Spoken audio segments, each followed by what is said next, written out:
민족의 명절인 설을 앞두고 있습니다. 벌써 어제 많은 사람들이 또 고향으로 내려가는 소식을 들었습니다.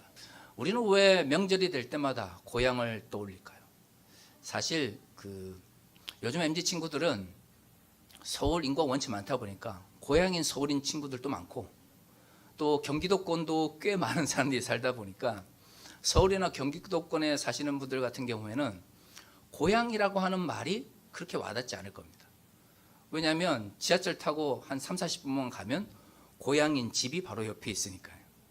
더구나 아파트 문화 속에서 성장한 사람들 같은 경우에는 부모님이 계시는 집이라고 하는 개념이 예전처럼 그렇게 애틋하지가 않습니다.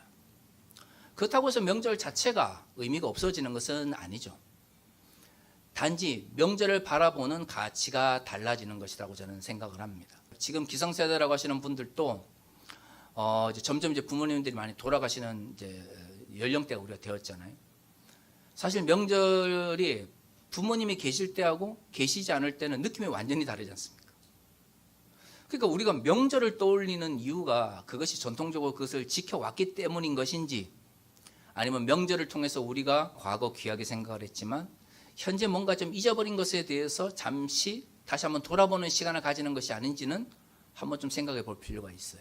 그러니까 저는 명절이라고 할 때에 명절 그 자체보다도 우리가 명절을 통해서 무엇을 생각하고 싶어 하는가, 무엇을 떠올리고 싶어 하는가가 더 중요하다고 생각을 합니다. 저는 이게 종교적 영역에서도 마찬가지로 생각을 해요. 우리가 교회마다 혹은 교단마다 어떤 절기를 지키지 않습니까? 절기를 지킨다고 하는 것이 과거에는 굉장히 중요했습니다. 일종의 보면 절기라고 하는 것이 그리스도인에게 있어서 어떤 의무와 같이 여겨졌었어요.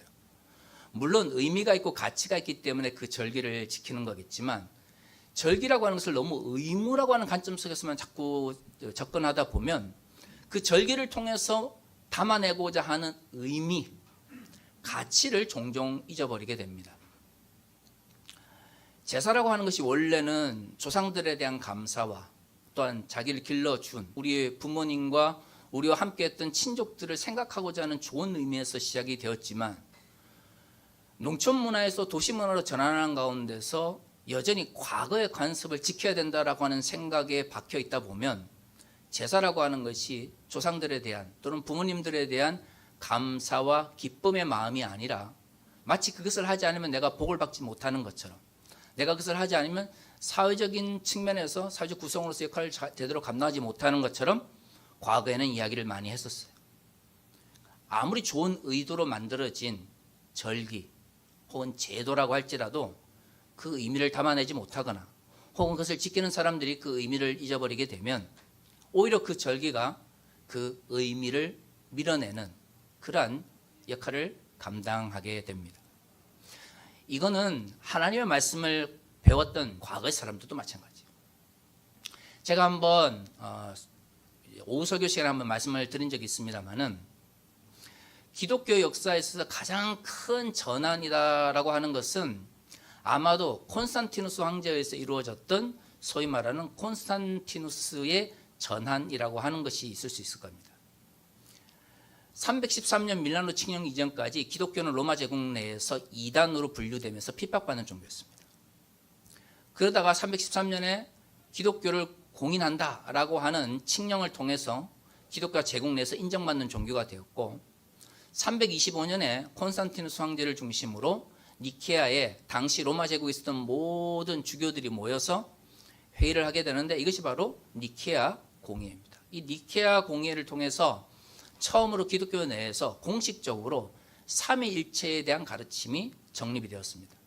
그 말은 325년 이전까지는 각 지역마다 하나님에 대한 생각들과 또는 삼위일체에 대한 생각들이 각각 다른 방식으로 이해되어 있었다는 걸 의미하는 거예요.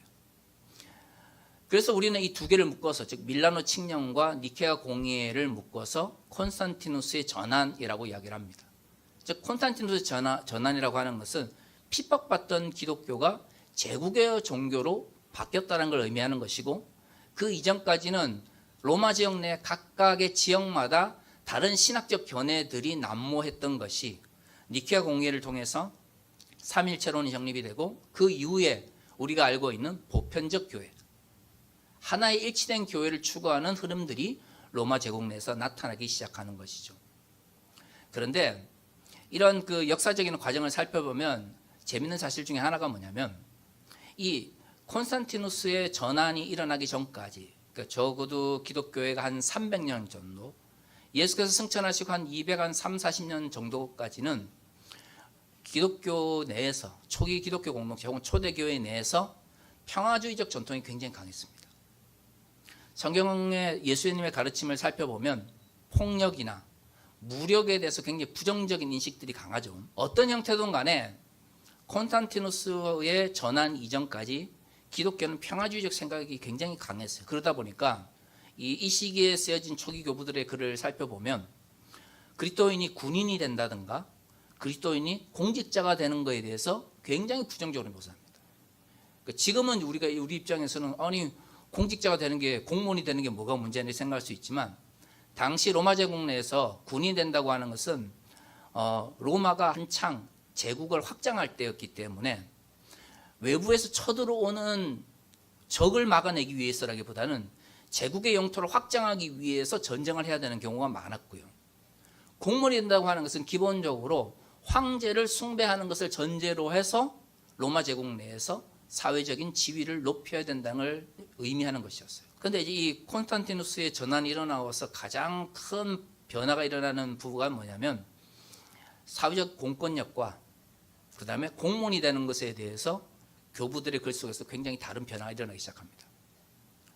암브로시우스라고, 밀라노의 암브로시우스라고 불리는 아주 유명한 교부가 있습니다. 나중에 기독교 교부의 가장 최고봉이라고 불리는 아우구스티누스의 스승이 되는 사람입니다.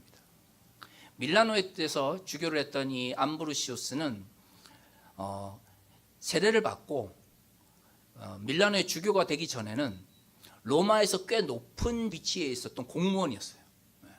그래서 굉장히 독특하죠. 당시 기독교는 좀 나쁘게 얘기하면 노예들의 종교 혹은 여성들의 종교라고 불리면서 대부분 한 4세기까지 예수를 믿었던 사람들의 대부분은 사회적으로 높은 지위에 있었던 사람들이 별로 없었습니다. 특히 남성들 중에서 상당한 지위에 있었던 사람들은 굉장히 드물었어요.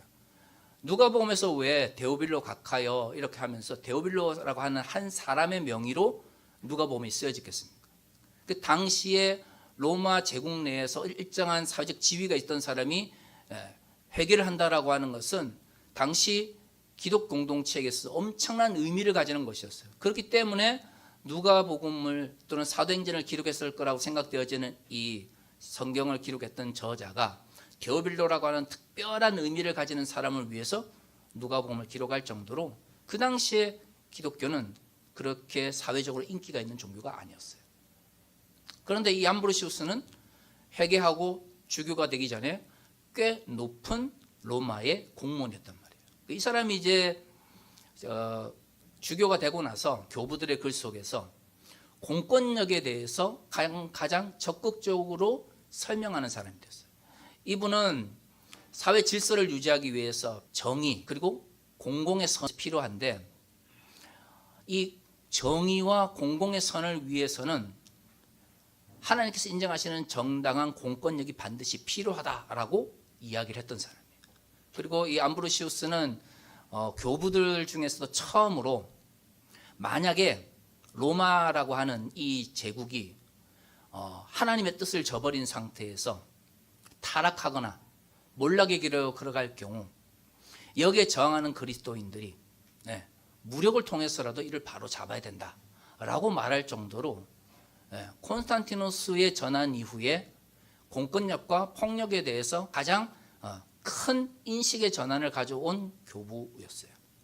나중에 이 암브로시우스 밑에서 교육을 받았던 이 아구스티누스 같은 경우에는 자신의 스승의 이론을 발전시켜서 정당한 전쟁 이론이라고 하는 신학 이론을 발전시킵니다.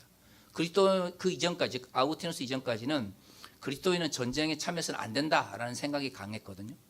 그런데 이 아구스티누스 이후부터 그리스도인이 이 땅을 살아가면서 전쟁을 피할 수 없는데, 그럼 어떤 경우에만 그리스도인은 전쟁에 참여해야 되느냐에 대한 신학적 이론이 처음으로 등장하게 됩니다. 이제 그 대표적인 것이 침략을 위한 전쟁은 그리스도인은 참여해서는 안 된다.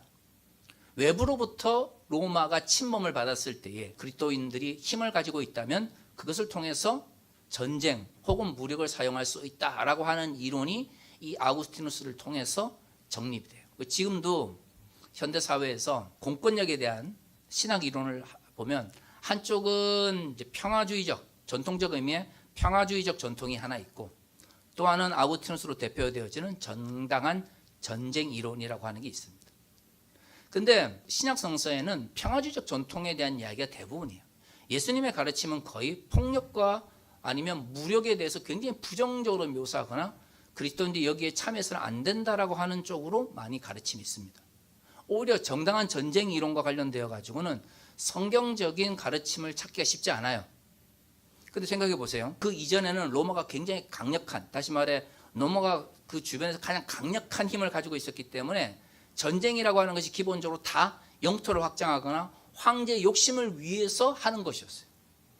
그런데 로마도 4세기가 넘어가게 되면 점점 힘이 약해지면서 이제 5세기, 6세기로 넘어가면 동로마 제국과 서로마 제국이 이제 갈라지게 되고 로마가 당시 이제 지중해를 중심으로 가지고 있었던 힘이 약해지면서 외부로부터 침략을 받게 됩니다.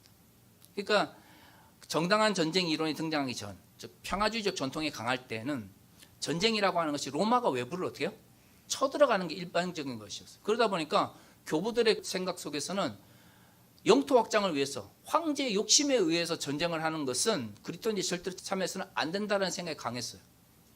그런데 이제 4세기, 5세기가 넘어가고 로마가 동로마 제국과 서로마 제국으로 갈라지면서 이제 외부의 침략에 굉장히 허약해지는 시기가 오게 돼요. 그러면 외부에서 자신의 지역을 쳐들어올 때 그리스도인은 그것을 그냥 쳐다만 보고 있는 것이 과연 올바른 것이냐라는 의문이 당장 어떻게 하겠습니까?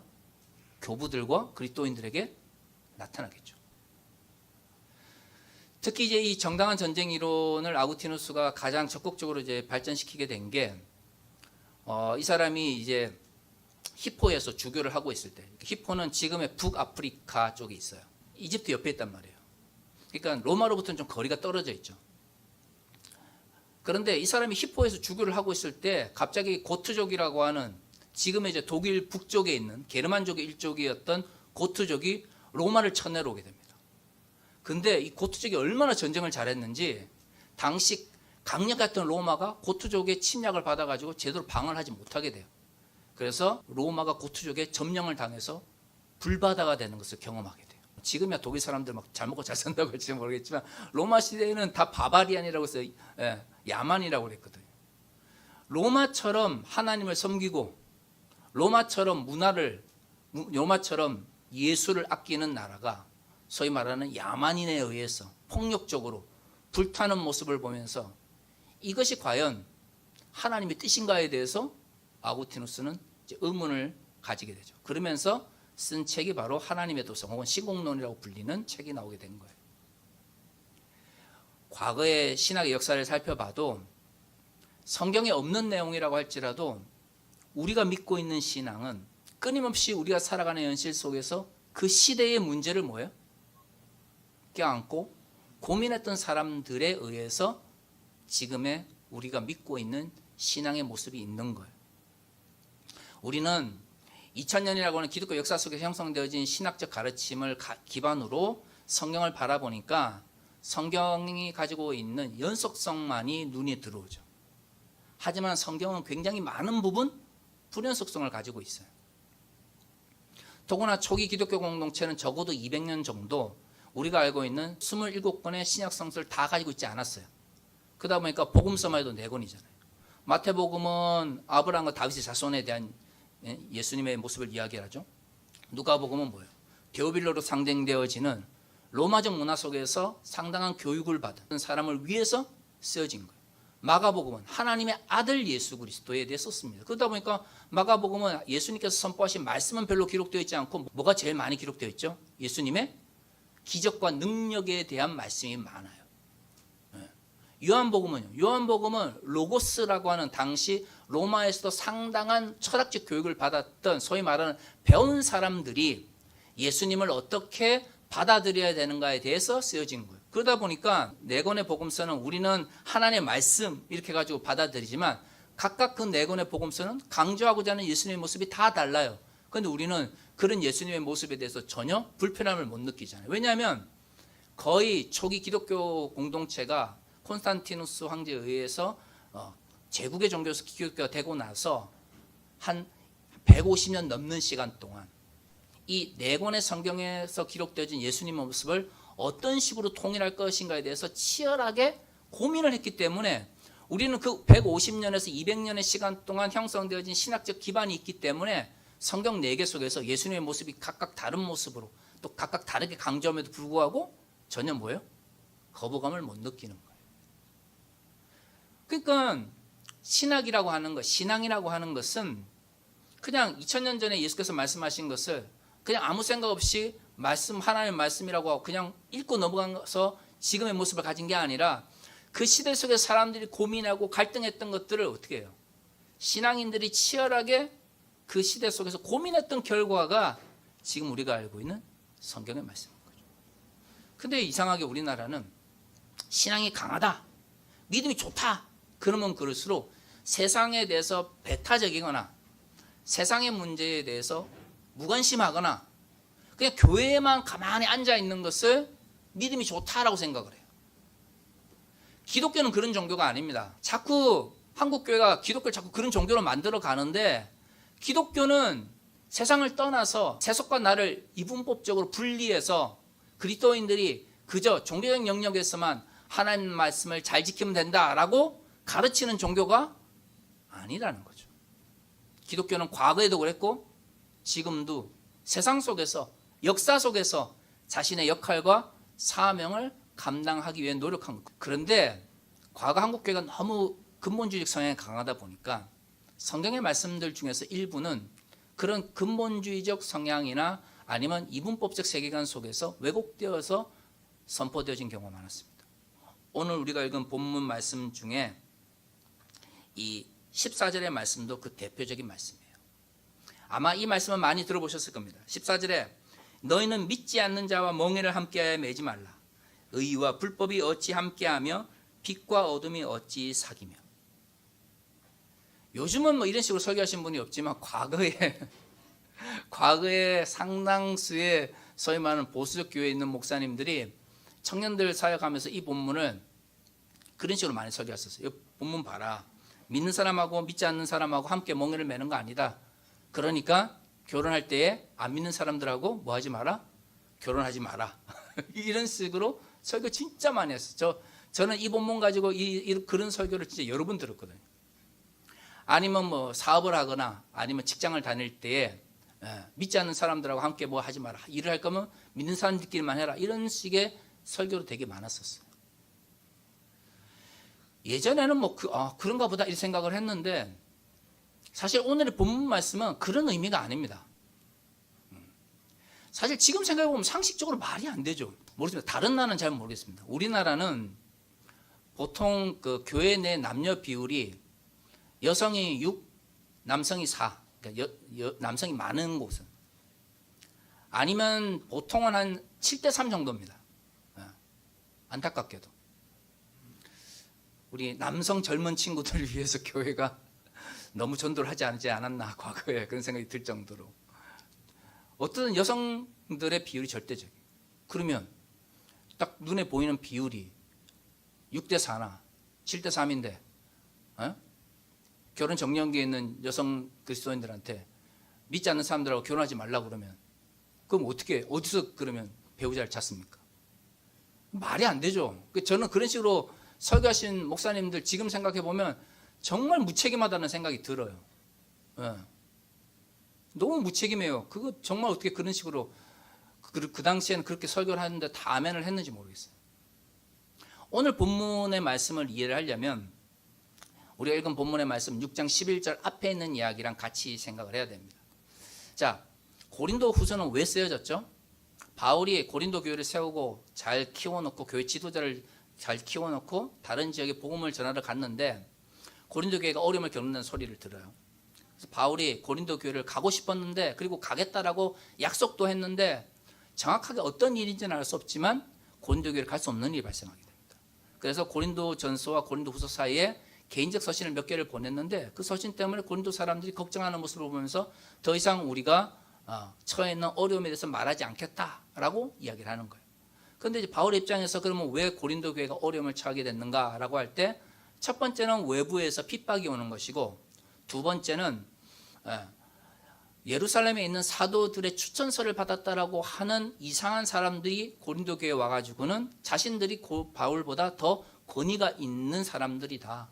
바울은 추천서도, 사도들의 추천서도 없고 예수님을 만난 적도 없는데 사도라고 자꾸 이야기를 한다. 그러므로 바울이 가르쳤던 복음의 말씀보다는 우리의 가르침을 따라야 된다라고 하면서 교회가 어려움을 겪게 된 거예요. 바로 이 두 가지 문제가 고린도 후서를 기록하게 된 가장 중요한 이유입니다. 그래서 5장, 6장 앞쪽을 살펴보면 바울이 계속 이야기를 하는 게 뭐냐면, 복음은 뭐한 것이 아니라 화려한 게 아니다.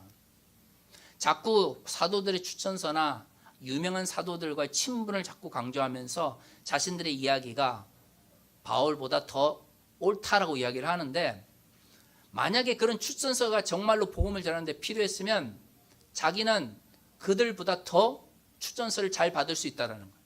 자기는 유대인이 있었을 때, 유대교를 믿었을 때 가말리엘 밑에서 교육을 받은 정말로 정통 랍비고, 그럼에도 불구하고 예수님을 믿게 된 것은 다마스쿠스로 가는 도중에 예수님을 직접 만났고 그 이후에 사도들과 교류하면서 누구보다도 예수님에 대해서 올바르게 알고 있는 사람이라는 거예요.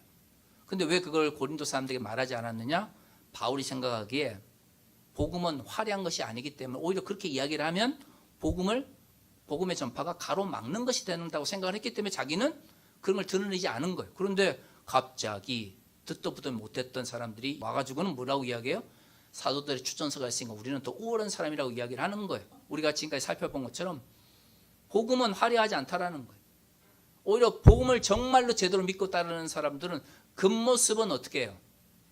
약해지고 뭔가 다른 사람들 보기에 볼 것이 없는 것 같아도 속사람이 더 새로워지는 경험을 하는 것이야말로 진정한 복음의 힘이라는 거예요. 그리고 나서 오늘의 본문의 말씀이 있는 거예요. 고린도 사람들이요, 너희가 우리의 말을 제대로 이해하지 못하고 뭔가 잘못 복음을 전하는 사람들의 말에 귀를 기울였음에도 불구하고 우리는 여전히 너희를 어떻게 한다고요? 사랑하고 있다라는 거예요. 고린도 교회 사람들이 바울의 복음을 떠나서 추천서를 내미는 사람들을 따라갔다는 이야기를 듣고 바울이 이 편지를 썼기 때문에 혹시 고린도 사람들이 오해할 수 있는 거 아니에요? 와, 바울 선생님이 우리가 바울 선생님의 말씀을 떠났다는 것 때문에 마음이 상하셨나 보다. 근데 바울이 말하기를 그런 거 아니다라는 거죠. 우리는 너희들에게 항상 마음이 열려 있고 가면 갈수록 더 넓은 마음으로 너희들을 바라보게 된다는 거예요. 너희들이 걱정하는 것은 우리의 마음이 좁아졌기 때문이 아니라 너희가 걱정하는 것은 너희 마음속에서만 생겨나는 너희들 마음이 좁아진 거예요. 너희가 바울로 대표되어지는 바울과 그의 제자들을 잘못 이해하고 있기 때문에, 즉 너희들의 마음이 좁아져서 잘못 이해하고 있는 것이지, 우리는 너희들이 실수하고 잘못했다 할지라도 자녀들을 바라보는 마음으로, 항상 열린 마음으로, 넓은 마음으로 너희들을 바라본다라고 이야기를 하는 거예요. 그리고 나서 하는 이야기가 14절에 너희는 믿지 않는 자와 멍해를 같이 하지 말라는 거예요. 그럼 여기서 말하는 믿지 않는 자라고 하는 말은 교회를 안 다니는 사람들을 이야기하겠습니까? 아니죠. 여기서 믿지 않는 자라고 하는 말은 하나님의 뜻대로 살아가지 않는 사람을 의미하는 거예요.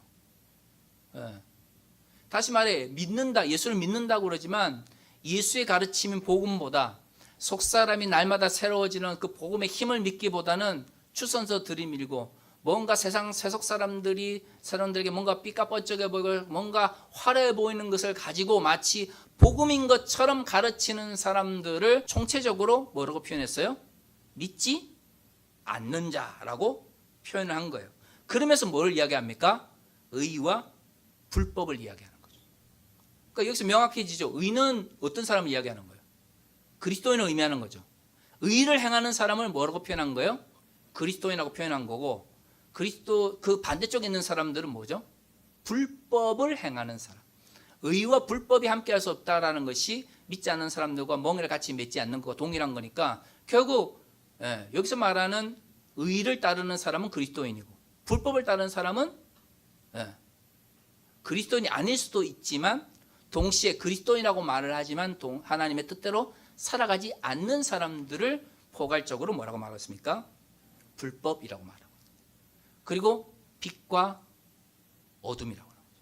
그러니까 어둠이라고 하는 게 단순히 그냥 예수를 안 믿는다 이런 개념은 아니잖아요. 그러니까 빛과 어둠이라고 하는 것이 예수를 믿고 안 믿고라고 하는 방식의 이분법적으로 우리에게 이것을 이야기하는 건 아니죠. 그리고 그리스도와 벨리알은 결국은 뭐예요? 우상을 숭배하는 사람들이잖아요. 그런데 후기에 쓰여진 서신들을 살펴보면 주로 예수를 믿는다고 말하면서 실질적으로는 예수를 따르지 않는 사람들을 우상을 숭배하는 사람이라고 하는 표현들이 굉장히 많이 등장합니다. 그러니까 고린도 후서와 동일하지 않는다 할지라도 여기에 등장하는 비유적 표현들을 잘 살펴보면 대부분 믿음이 있다 없다의 개념이 아니고 하나님 말씀대로 살아가느냐 살아가지 않느냐의 의미가 강해요. 그래서 그 유명한 우리는 하나님의 성전이다 라고 하는 표현 반대쪽에 뭐가 있어요? 우상 숭배가 있는 거죠. 사실 예수를 믿지 않는 것은 우상 숭배일 수도 있지만 우상 숭배에 대해서 많이 이야기하는 사람들, 구약 성서에서 우상 숭배에 대해서 가장 많이 비판하는 사람들은 누굽니까? 가나안 땅 사람들인가요? 아니면 하나님의 백성이라고 하면서 하나님을 섬기지 않고 다른 우상을, 다른 신을 섬기는 사람인가요? 그러니까 우상 숭배에 대해서 전통적 유대인의 의식 속에서는 하나님을 믿는다고 말하면서 하나님을 섬기지 않는, 그리고 오히려 다른 신을 섬기는 이들에게 우상 숭배라고 하는 의식이 더 강해요. 그러니까 여기에 쭉 살펴보면 결국에는 뭐죠?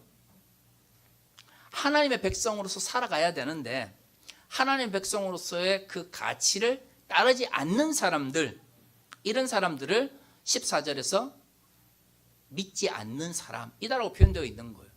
그리고 여기 보세요. 하나님께서 우리에게 하나님의 백성이 된다고 이야기를 하는데 그 백성이 되는 공간이 어디입니까? 우리를 하나님의 성전이라고 이야기하는데 그 성전이 지금 교회라고 하는 종교적 공간에서만 우리의 성전을 이야기하고 있나요? 아니면 우리가 살아가는 모든 영역 속에서 하나님의 백성으로서의 정체성을 지금 강조하고 있는 거예요.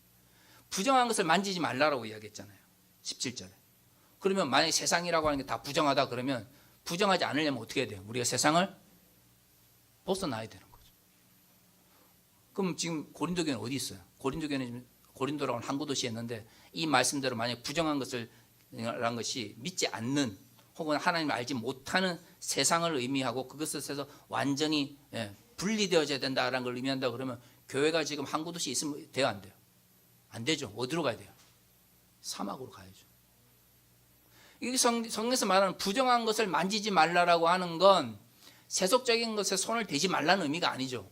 부정한 것에 손을 대지 말라라고 하는 것은 하나님께서 원하지 않는 삶의 가치를 따라가지 말라라는 걸 의미하는 거예요. 그럼 우리는 어디서 하나님의 자녀가 됩니까? 18절에서 우리가 너희에게 아버지가 되고 너희는 내게 자녀가 되리라 전능하신 주의 말씀이냐. 그럼 어디서 하나님의 자녀가 되죠? 세상 속에서 자녀가 되는 거예요. 그럼 결국 오늘의 본문의 말씀은 이 세상을 살아가는 그리스도인들이 하나님께서 기뻐하시는 뜻대로 성경에 말하는 하나님 나라의 가치대로 살아가야 한다는 것을 강조하기 위한 거예요. 그런데 믿지 않는 사람들로 대표되어지는 사람들은 세상 사람들이 볼 때 뭔가 복음이 화려해 보이는 것들을 강조하면서 추선서 들이밀고 뭔가 세상 사람들이 볼 때 뭔가 가지고 싶고 소유하고 싶을 만한 그런 것들을 복음으로 막 꾸며가지고 그것이 하나님의 말씀인 것처럼 이야기를 한다는 거죠. 그런데 바울이 볼 때는 오히려 그게 하나님의 가치를 쫓아가지 않는 것처럼 보입니다. 그리스도인들은 말이죠. 세상을 떠나서 산에 올라가서 사막에 가서 하나님의 자녀가 되거나 하나님의 말씀대로 살아가는 게 아니에요.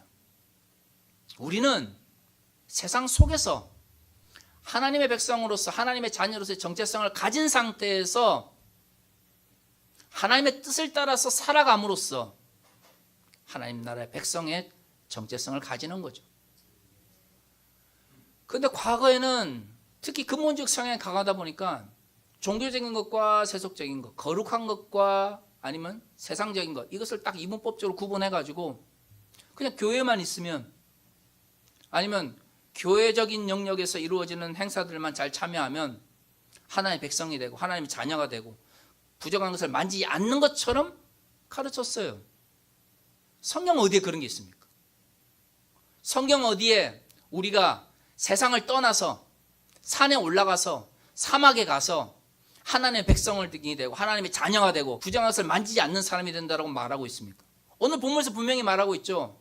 오늘 본문에서 고린도 사람들이 지켜야 되는 하나님 나라의 가치는 지금 고린도라고 하는 항구 도시에서 그들이 만나는 사람들과 함께 살아가는 가운데서 하나님의 자녀로서, 하나님의 백성으로서, 거룩한 자로서, 하나님의 성전으로서 이 땅 위에서 살아가야 하는 것이죠.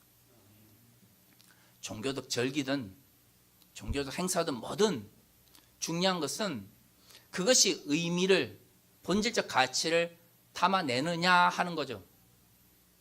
그것 때문에 우리가 고민하는 거예요. 왜냐하면 하나님의 말씀은 2000년 전이나 지금이나 동일하지만 그 말씀을 우리의 삶 가운데 적용해야 되는 환경은 달라지고 있잖아요.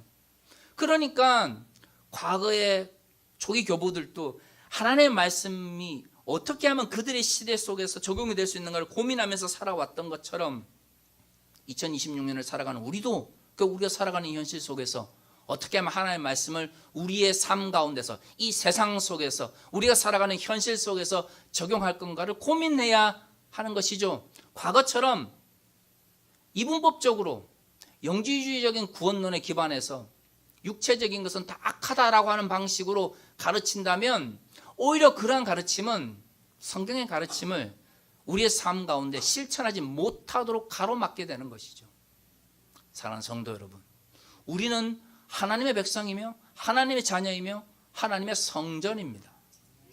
그러면 어디서 하나님의 백성으로, 하나님의 자녀로, 하나님의 성전으로 살아가야 됩니까? 결국에는 우리가 살아가는 이 현실과 우리가 살아가는 이 세상 속에서 하나님의 자녀와 백성과 성전이 되어야 하는 것이죠. 그렇다면 조금 힘들고 조금 어렵다 할지라도 그 우리가 살아가는 현실 속에서 하나님 나라의 가치를 위해서 함께 달려가야 되지 않을까요?